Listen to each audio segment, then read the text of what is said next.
दोस्तों, अंत में नीतीश कुमार को मनाने के लिए बीजेपी को अपने सबसे बड़े संकट मोचक को क्यों आगे करना पड़ रहा है? क्या राजनाथ सिंह को आखिरकार लगाया गया है कि आप नीतीश कुमार की नाराजगी कम से कम दूसरे चरण से पहले तो खत्म कर ही दें? दोस्तों, दूसरे चरण के मतदान के लिए प्रचार का शोर आज शाम 5 बजे के आसपास थम जाएगा, लेकिन उससे पहले ही बीजेपी के संकट मोचक मैदान में आ गए हैं। दोस्तों, जब से ये सरकार सत्ता में आई है तब से एक बात बोली जाती है कि राजनाथ सिंह को तभी आगे किया जाता है जब बीजेपी के बात समझ में आ जाती है कि बात अमित शाह से अब नहीं सुलटेगी। दोस्तों, राजनाथ सिंह एक ऐसा चेहरा है बीजेपी के जिनसे विपक्ष के लोग भी बड़ी इजीली बात कर सकते हैं। उनकी तरफ से नीतीश कुमार को लेकर एक ऐसा बयान दिया गया है जो अपने आप में सवाल खड़े करता है कि क्या आप नीतीश कुमार को लेकर जो गलती बीजेपी ने कर दी है, डैमेज कंट्रोल राजनाथ सिंह कर पाएंगे? दोस्तों, ठीक दूसरे चरण के मतदान से पहले राजनाथ सिंह ने उस सस्पेंस से पर्दा हटा दिया है जिसकी उम्मीद, जिसका इंतजार पूरा चुनाव निकलने को है, लेकिन नीतीश कुमार करते रह गए।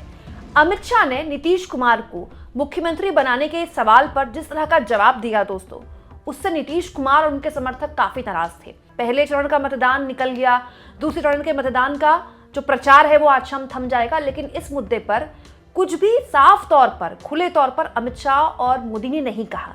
लेकिन अब राजनाथ सिंह द्वारा इस पूरे मामले में सस्पेंस से पर्दा हटाते हुए, डैमेज कंट्रोल करते हुए, या फिर ये कह लें कि नीतीश कुमार को मनाते हुए कुछ बातें बोली जा रही है। दोस्तों, एक न्यूज चैनल को दिए इंटरव्यू में राजनाथ सिंह से जब पूछा गया कि मुख्यमंत्री कौन होगा एनडीए की अगर सरकार आती है तो, इसके जवाब में राजनाथ सिंह कहते हैं, एनडीए नीतीश कुमार के नेतृत्व में ही चुनाव लड़ रहा है, स्वाभाविक है कि चुनाव के बाद ही वही मुख्यमंत्री होंगे। तो ये बात इतना वक्त क्यों लग गया बोलने में राजनाथ जी? आपके ही पार्टी के चाणक्य जी बोल रहे थे कि मैं कैसे तय कर सकता हूं कि मुख्यमंत्री नीतीश कुमार होंगे।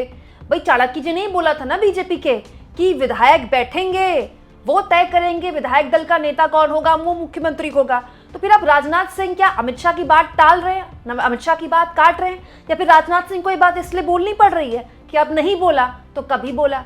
दोस्तों, राजनाथ सिंह ने ये तो बोल दिया कि नीतीश कुमार के नेतृत्व में चुनाव लड़ रहे हैं और चुनाव के बाद वही मुख्यमंत्री होंगे, लेकिन जब बोला तब तक दोस्तों चिड़िया चुग गई खेत वाला मामला हो गया था। दोस्तों, दूसरे चरण के मतदान का आज प्रचार का आखिरी दिन है और आज भी सुबह से नीतीश कुमार ताबड़तोड़ रैलियों पर रैलियां कर रहे हैं। वहीं प्रधानमंत्री मोदी ने तो इस बार चौंका दिया। वो मोदी जी जो प्रचार के आखिरी दिन तक, आखिरी घंटे तक प्रचार करते हैं, उन्होंने कल ही अपने प्रचार से एक तरह से आप कह सकते हैं पैकअप कर दिया बिहार से। तो सवाल ये दोस्तों कि नीतीश कुमार को लेकर ये जो प्यारी प्यारी बातें राजनाथ सिंह अब कर रहे हैं, अब तक किसने रोका था? पहले ही बोल देते। ये पूरा कंफ्यूजन क्रिएट ही क्यों किया गया? दरअसल दोस्तों, ये जो एक शिगुफा बीजेपी ने छोड़ा, अमित शाह ने छोड़ा कि देखिए जरा पानी कितना गर्म है टेस्ट करने के लिए, ये बीजेपी को उल्टा पड़ गया है। दोस्तों, अमित शाह ने ये बयान दिया नीतीश कुमार को लेकर, अगले दिन चिराग पासवान ने सेम टू सेम बयान दे दिया कि क्या गलत बोला अमित शाह ने। बाद में चिराग पासवान को भी लेने के देने पड़ गए, वो भी कहने लगे बाकियों का तो पता नहीं, लेकिन मेरे विधायक जो है नीतीश कुमार को सीएम बनाएंगे। अरे, आपके विधायक नीतीश कुमार को सीएम बनाएंगे, पहले ये तो बता दीजिए आपके कितने विधायक बन रहे हैं। सब जानते हैं दोस्तों कि चिराग पासवान के किसी भी उम्मीदवार के लिए नीतीश कुमार ने प्रचार नहीं किया, वो केवल अपने ही उम्मीदवारों के लिए प्रचार कर रहे थे। सब ये भी जानते हैं कि मोदी की किसी भी रैली में नीतीश कुमार ने अपनी मौजूदगी दर्ज नहीं कराई। इनफैक्ट पटना में बीजेपी के गढ़ में मोदी रोड शो कर रहे थे। एकमात्र बिहार में मोदी ने जो रोड शो किया वो पटना में था, लेकिन यहां भी मोदी की गाड़ी में नीतीश कुमार ने चढ़ने से मना कर दिया। मोदी को ललन सिंह से ही काम चलाना पड़ गया। वो ललन सिंह जो आजकल जेडीयू के कम और बीजेपी के ज्यादा है, वो ललन सिंह जो इन दिनों किसी भी तरह से नीतीश कुमार के इर्द गिर्द दिखाई नहीं देते। दोस्तों, इन्हीं ललन सिंह ने कुछ दिन पहले ये तक बोल दिया कि विधायक दल ही नेता चुनेंगे, और अंत में उन्हीं ललन सिंह के साथ मोदी जी को अपने रोड शो में काम चलाना पड़ गया। हाँ, ये बात सही है कि उपेंद्र कुशवाहा और जीतन राम मांझी ऐसे लोग लगातार बोलते रहे कि नीतीश कुमार ही सीएम होंगे, लेकिन तब तक रायता फैल चुका था। हालत ये हो गई है दोस्तों कि जेडीयू यानी कि नीतीश कुमार की पार्टी लगातार इस तरह का काउंटडाउन चला रही है।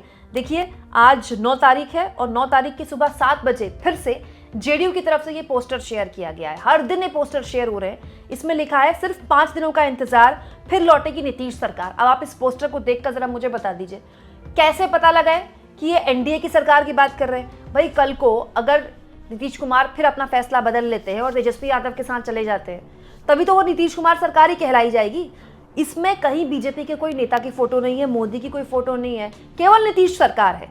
इसके मायने क्या है? नीतीश कुमार अपनी रैलियों में किसी बीजेपी के नेता को चढ़ने नहीं दे रहे हैं। नीतीश कुमार गठबंधन के किसी सहयोगी के लिए प्रचार नहीं कर रहे। नीतीश कुमार मोदी की रैली में नहीं जा रहे। नीतीश कुमार मोदी के रोड शो में नहीं जा रहे। नीतीश कुमार अपने पोस्टर में मोदी का नाम, मोदी की फोटो तक नहीं छाप रहे हैं। और अजीब बात देखिए दोस्तों, मोदी जी को विपक्ष के लिए ये जानकारी आ जाती है कि कांग्रेस पार्टी की कनपट्टी पर बंदूक रखकर आरजेडी ने सीएम पद की उम्मीदवारी का ऐलान करवाया। बताइए, बात ऐसी है दोस्तों कि नीतीश कुमार के मुख्यमंत्री को लेकर जो एडवेंचर रचा बीजेपी ने, ये उसके लिए लेने के देने पड़ गए। क्योंकि चाहे राहुल गांधी हो, चाहे प्रियंका गांधी हो, चाहे तेजस्वी यादव, वो बार बार घूम घूम कर, अब तो मल्लिकार्जुन खड़गे भी घूम रहे हैं, वो भी यही बोल रहे हैं कि नीतीश कुमार को ये लोग सीएम नहीं बनाएंगे। इन्होंने महाराष्ट्र में यही किया, इन्होंने मध्य प्रदेश में भी यही किया, ये बिहार में भी यही करने वाले हैं। और ये जो तीर ही लालटेन है, लालटेन ही तीर है, ये भले ही सोशल मीडिया से चला हो दोस्तों, लेकिन ये सिर्फ सोशल मीडिया का मामला नहीं है। ये नारा अब जमीन तक पहुंच गया है और यही बीजेपी को परेशान कर रहा है कि बीजेपी को ये लगता है दोस्तों कि वो सीटें जहां पर बीजेपी का उम्मीदवार है और उम्मीदवार बहुत ज़्यादा प्रभावशाली नहीं है, वहां क्या जेडीयू का वोटर उतने ही उत्साह के साथ बीजेपी को वोट करेगा? खास तौर पर बीजेपी का तो नहीं, लेकिन चिराग पासवान के लिए बोला जा रहा है। चिराग पासवान के जो कैंडिडेट्स हैं, क्या गारंटी है कि उन 29 सीटों पर वैसे ही उत्साह के साथ जेडीयू का वोटर प्रचार करेगा जिस तरह से बीजेपी उम्मीद करती है, तब जबकि जेडीयू के वोटर को पता है कि 2020 में चिराग पासवान ने क्या किया नीतीश कुमार के साथ। दोस्तों, नीतीश कुमार भी गजब है वैसे। छठ पूजा में चिराग पासवान के घर तो चले गए, लेकिन चिराग पासवान के किसी कैंडिडेट के लिए प्रचार नहीं किया। चिराग पासवान कहते रह गए कि मेरे विधायक उनको सीएम बनाएंगे, लेकिन नीतीश कुमार ने जरा सी भी, मतलब आप कह सकते हैं ना, उनका दिल नहीं पसीजा। अब देखिए दोस्तों, चुनाव के नतीजे क्या आते हैं ये तो खैर 14 तारीख के बाद ही पता चलेगा, उसके बाद ही हम विश्लेषण कर सकते हैं इस मामले में। लेकिन फिलहाल जो चीजें दिख रही हैं उससे एक बात तो समझ में आ रही है कि नीतीश कुमार को लेकर ये बेमतलब का एडवेंचर करने की बीजेपी को जरूरत नहीं थी, क्योंकि वो खुद भी तो 101 सीट पर ही चुनाव लड़ रही है। वो चाहे भी तो, देखिए 100% स्ट्राइक रेट तो हो नहीं सकता, बीजेपी 101 की 101 सीट तो जीत नहीं सकती।